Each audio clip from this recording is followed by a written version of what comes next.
Alright, gentlemen and ladies. So, ladies and gentlemen, Hello. we're sitting here with Diego Cusin.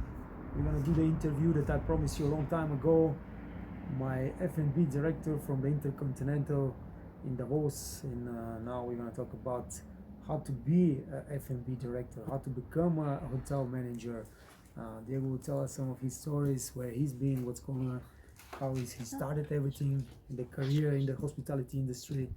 So just nice conversation, smoking Cuban cigars, Yeah, and Monte drinking Cristo. Colombian rum. All right, cheers. Just. All right. Yeah. So hi guys, I'm Diego.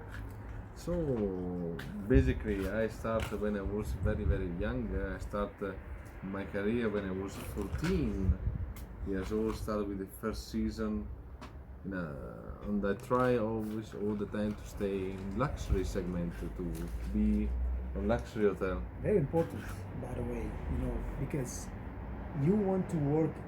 I always tell you guys, your goal has to be to work in a fine dining. Your goal has to be to work in a luxury 5-star hotels, because this is what brings you joy, and this is what makes the money too. So Diego's done the great career path. Yeah. And So where did you start actually? You started in around your hometown, or you went to? So basically, I did the hotel school, the 5 years in Italy, normal one.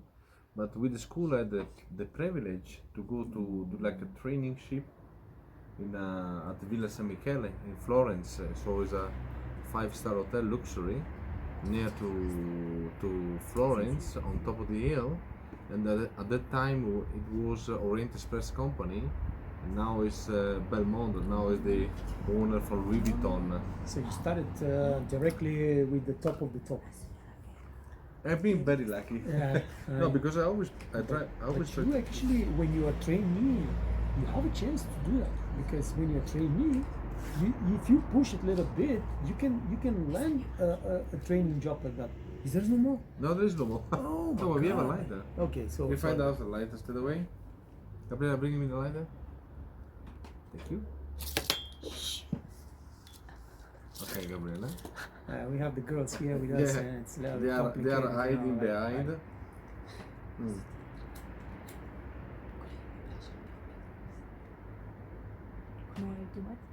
No? You know, the thing is that I always wanted to be, even at the school, it was like a competition. I wanted to be like the first. Even at school, because Okay. I really love it. What I was doing, it was a passion for me. It always been a passion for me, this work. So, and this is how why. many kids don't like when they study, when they go to the hospitality management school Yeah, and stuff like that, and they feel like they're not in the right place and stuff like that, man. Yeah, great. And so you went south, you went to Florence. I went to Florence. I started there, and after because of me, because I was performing well, so I never say no to any request. I was always open minded. I was always try to do the best what I could do. Even if it was like a comic job, it was like it Yeah, was you always, try to do always your best, man. I Yeah. mean, of course, that's how you And, get the good connections. That's how you get Exactly. connected with the good people. And this is why the people that appreciated that. For example, I still have a good person that he became like my second father. So he was like a restaurant manager there. And you were in 16 Florence. when you started. Yeah, I was 14. And he was the restaurant manager, and he took me like his child, and he put me, and he sent me to Germany to work, sent me to everywhere around the world, and always on a upper level, always on a luxury level. This is why I stayed there. So I went in other countries to learn the languages. Went to Germany, went to UK. I came back to Italy, and So let's say you did your apprenticeship. yeah. Then how did you start after that? Did you start from the very beginning again, or they gave you immediately? I started from the bottom line. All my career I started from the bottom line, and I rise up. Okay. Where is your first job after the school, after this Yeah, apprenticeship? Finish? it was by Express by Wilson Mechanic because they after the traineeship they hired me. Okay, so immediately after Yeah. you started in the same hotel. Yeah, they hired me. Okay. I had a contract with them. It was a seasonal one because most of the hotels in Italy are seasonal. But it was I really enjoyed it. And after that, Best. Florence is a fucking amazing city. I really and things are. I think that every person has a chance to do that. You just need to put some goals on your career. Take it seriously. First of all, you gotta really understand that this is a great career. If you take it seriously and you like you said, you want to be the best. You want to learn as much as possible, and you want to work as hard as possible because that's the way you progress. Yeah, and I'm honest. When I was coming, I was trying to look what the demi or the chef that I was doing. Try to steal from with the eyes what he was doing. And very important, you learn by watching what the other people doing, especially when you have somebody with a lot of experience, somebody that's really doing the job properly.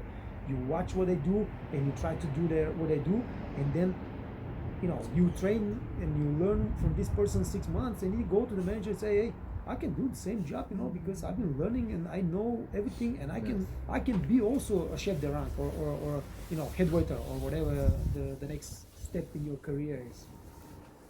And after that, so this is why I try other experience. I try to change. I don't want to say I change quite a lot, but no, I try to That should be to moving. do steps by steps. Absolutely. 2 maximum 3 years in every hotel, to learn all the things, and after I came back from after the experience in Germany, I went to in Germany. I was in Wiesbaden near Frankfurt, so it's on a very very well known hotel. Nassauer at the time was one of the 5th best hotel in Germany. And I worked there, and I'm honest with you, at the beginning it was very difficult because I didn't know the language. Yeah, the language. Did you learn it right there on the job, or you Yes. learned a little bit before that? No, On the I job. came Just like me. I came here well, to talk. I came there. I came there, and it was just yeah, nine. What I know, nothing else. No, it's been a very very. It has been a very difficult situation because at the beginning, It's terrible. When you don't know the language, it's very hard. Very hard. And I was working in a banquet department, but not on a banquet department, on the back of the banqueting department. So preparing meeting room, preparing. That's the bottom. That's Yeah. you start from the very very. But when you don't know the language, it's like that. Yes. When I moved to the United States, my first job was a busboy. So that's how it is. And so Diego is speaking how many languages now? Italian, English, German, French, Spanish. Yeah. All right. So you see, guys, 5 different languages, and this is very very important. You gotta understand that if you want to have a career in the hospitality industry, every language is a huge advantage. Okay, because without the language, you cannot go to this country, you cannot get this experience, and it's Cannot important. move. Cannot move. And like you said, you didn't try to move, but you move quite a lot, and every move is actually a next career step. It was a step. career step or Exactly. career objective. Because I'm honest, so even when I was in Germany, but really the first 6 months they've been a nightmare. They have been a nightmare because I was going to intensive course, German language, in the morning from 9 till 1 every day, 5 days a week. Take a panini, eat a panini, go to work at 2 o'clock in the afternoon till 1, 2 o'clock in the morning. It was always like this for 6 months.